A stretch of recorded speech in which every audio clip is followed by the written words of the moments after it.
Namaku Karin. Ini adalah ceritaku saat pulang berlibur bersama keluarga besar beberapa bulan yang lalu.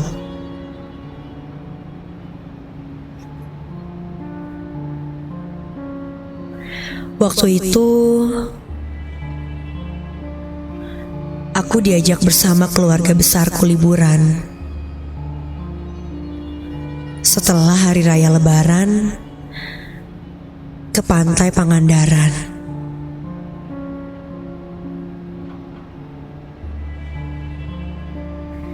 Kami sengaja berangkat pagi sekali supaya tidak pulang terlalu larut malam nantinya. Setelah sholat subuh, kami semua bergegas dari Bandung menuju Pangandaran.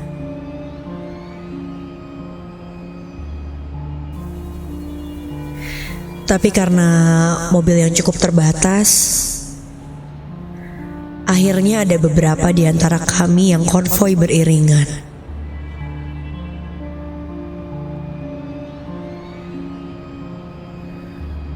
Para orang tua berangkat dengan mobil. Sedangkan aku bersama saudara-saudaraku yang lain berkendara dengan sepeda motor.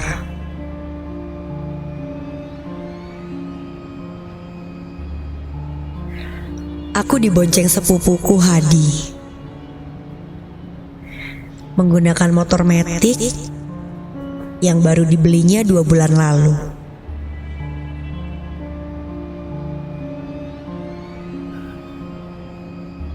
Dia sangat membanggakan motor yang dibeli hasil keringatnya sendiri itu. Karena setelah bekerja hampir setahun, akhirnya dia bisa menabung untuk membeli sesuatu untuk dirinya sendiri.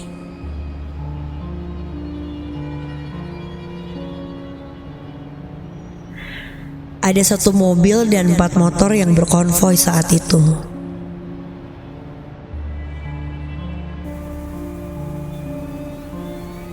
Meskipun awalnya kami berkendara beriringan, tapi pada akhirnya kami sempat berpisah juga.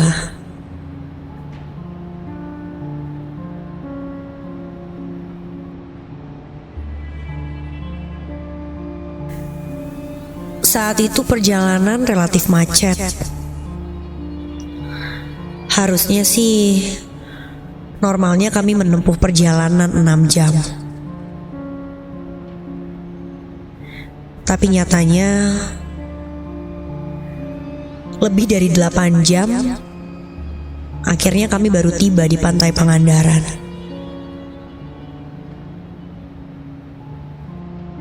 Bahkan rombongan yang menggunakan mobil lebih dari 10 jam lamanya menempuh perjalanan.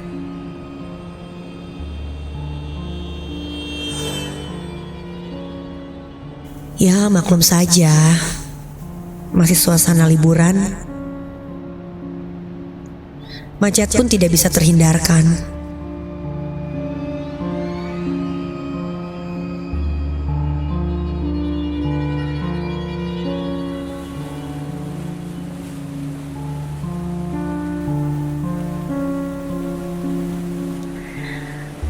Untunglah perjalanan yang lumayan melelahkan itu terbayar ketika melihat laut dan mendengar desir ombak di pantai. Kami bersantai dan bersenang-senang hingga tak terasa waktu sudah menjelang maghrib.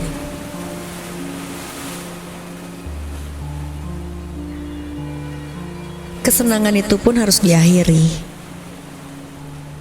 dan kami pun bergegas pulang.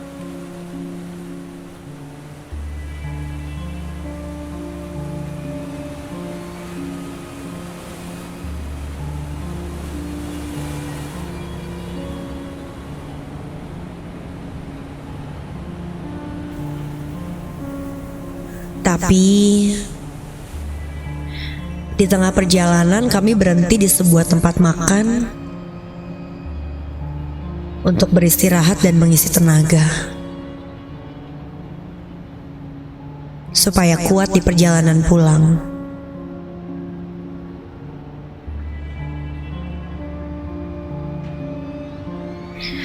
Melepas rindu berkumpul bersama, rupanya tidak cukup hanya di pantai tadi saja. Saat istirahat itu pun kami habiskan untuk saling bercerita.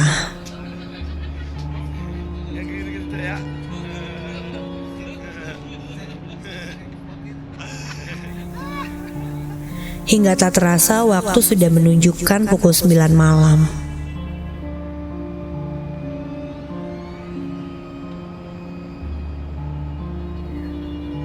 Kami bergegas lagi memacu kendaraan. Sama seperti saat berangkat tadi, meski awalnya disarankan untuk beriringan, tapi di tengah perjalanan kami terpisah juga.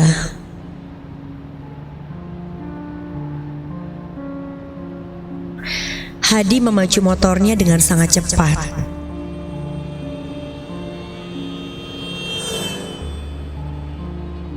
Karena terlalu cepat, bahkan sepupu yang berbeda motor dengan kami sempat meminta Hadi untuk tidak terlalu ngebut.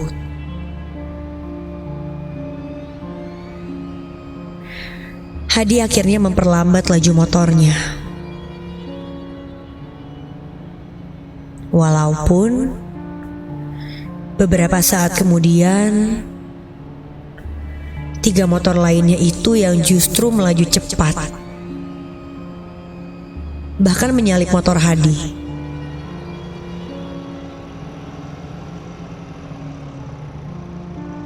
Tuh kan pada gitu, tadi nyuruh kita pelan-pelan.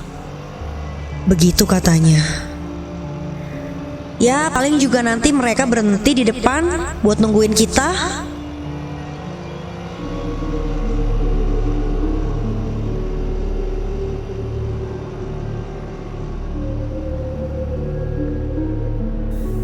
Sudah 30 menit aku tidak melihat rombongan yang lain.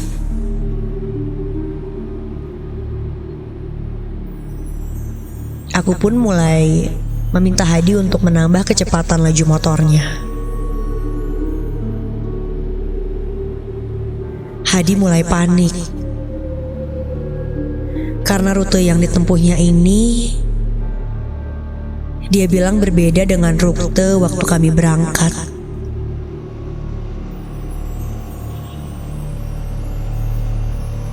Rin, kayaknya tadi nggak lewat sini deh. Kamu inget nggak? Nggak tahu, Di. Aku nggak inget-inget jalan dari tadi. Duh, ini kemana ya?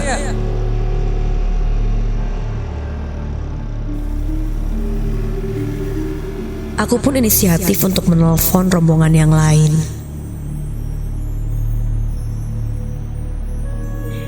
Tapi sial, karena ternyata handphoneku habis baterai. Lalu aku meminjam handphone Hadi. Tapi sial lagi, ternyata handphone miliknya tidak ada sinyal.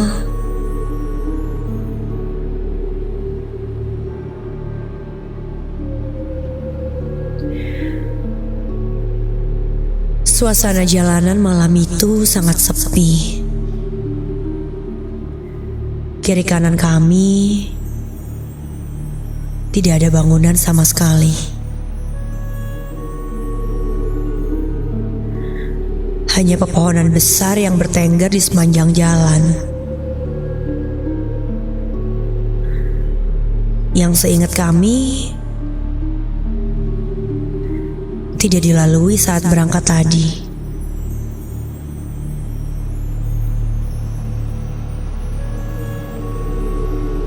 Sudah berkilo-kilometer ditempuh, Aku dan Hadi masih belum melihat rumah, bangunan, atau kendaraan lain di sekitar.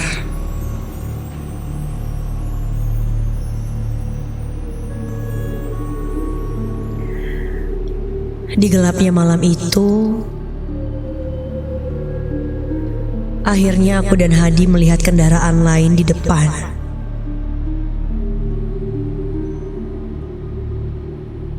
Sebuah motor yang dikendarai oleh seseorang.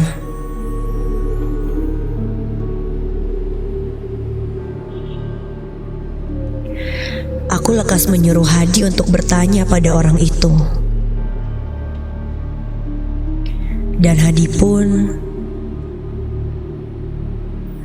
bergegas mensejajarkan motornya dengan motor orang itu.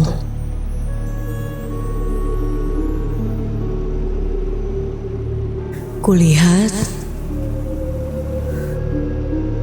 dia adalah seseorang perempuan berkaos polos warna hijau dengan celana jeans biru tua.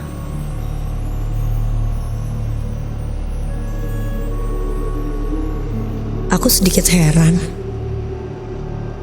Kok ada perempuan berkendara seorang diri di malam hari seperti ini? Ditambah lagi dia berkendara tanpa helm.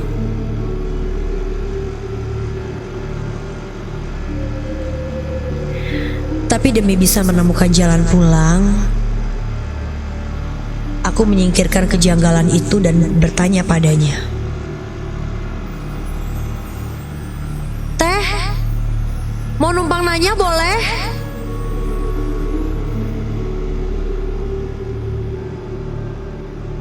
Tapi dia tidak merespon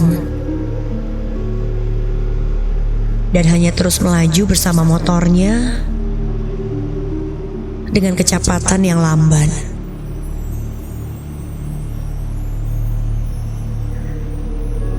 Mungkin gak kedengeran kali ya. Begitu tanyaku dalam hati.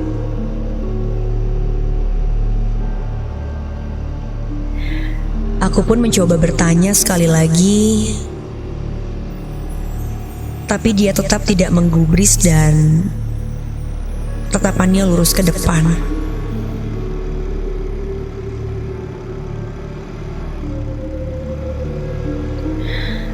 Sepersekian detik kemudian, dia malah menambah laju kecepatannya dan pergi meninggalkan aku dan Hadi.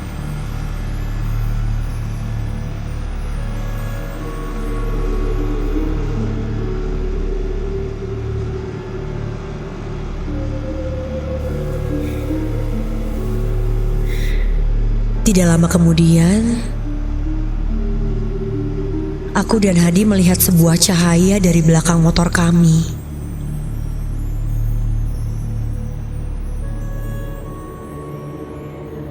Hadi pun memperlambat laju motornya. Dan ketika motor itu sejajar, astaga! Loh, bukannya ini perempuan yang tadi? Aku mencengkeram Hadi erat-erat karena jujur ini mulai menyeramkan.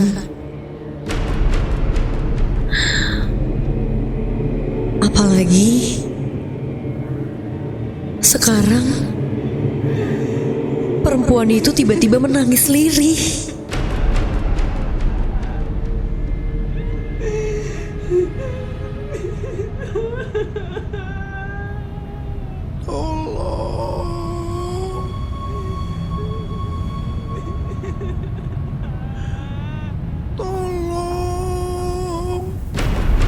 Begitu pintanya,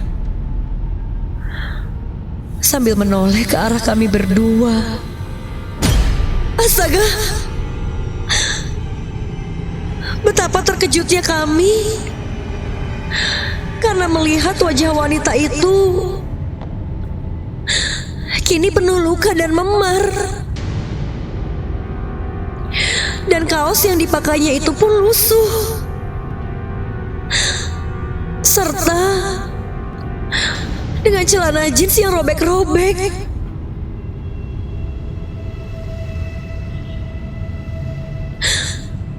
Suara lirih itu tiba-tiba saja meninggi dan menjerit sangat kencang.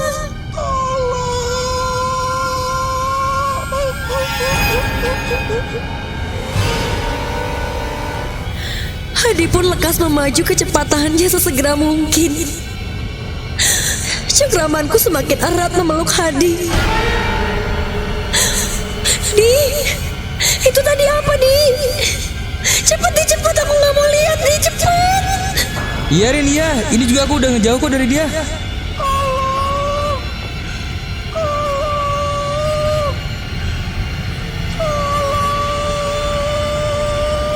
Suara itu semakin melengking dan menjerit keras kepada kami. Aku melafal doa dan ayat kursi, tapi jeritan itu semakin rintih.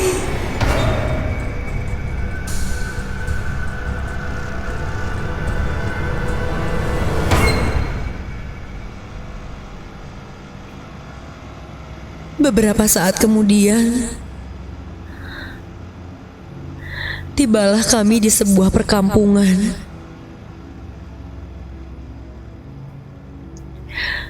Dan kami melihat beberapa orang sedang bercengkrama di sebuah warung kecil.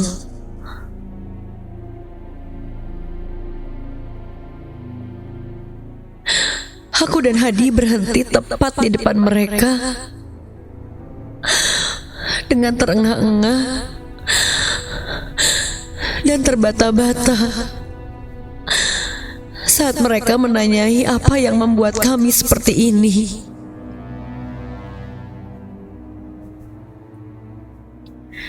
Setelah menenangkan diri dan meneguk segelas air putih, aku pun menceritakan tentang apa yang kami alami tadi.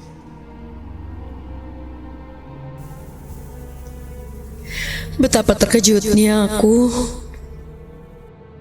saat salah seorang warga menceritakan bahwa beberapa waktu sebelumnya terjadi pembegalan terhadap seorang wanita yang ciri-cirinya sama seperti yang tadi aku lihat. Wanita itu meninggal karena terjatuh dan terluka parah saat pembegal hendak mencuri motornya.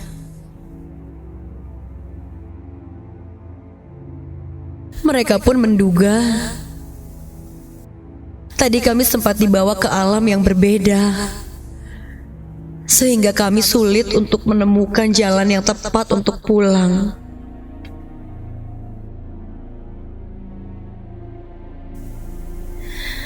Aku dan Hadi pun terenyap. Ada rasa prihatin yang mendalam.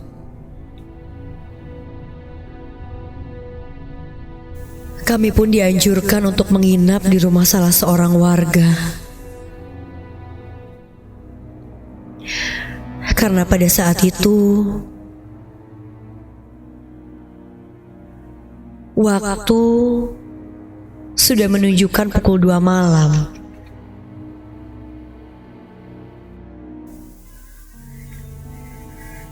Kami pun setuju dan melanjutkan perjalanan keesokan harinya.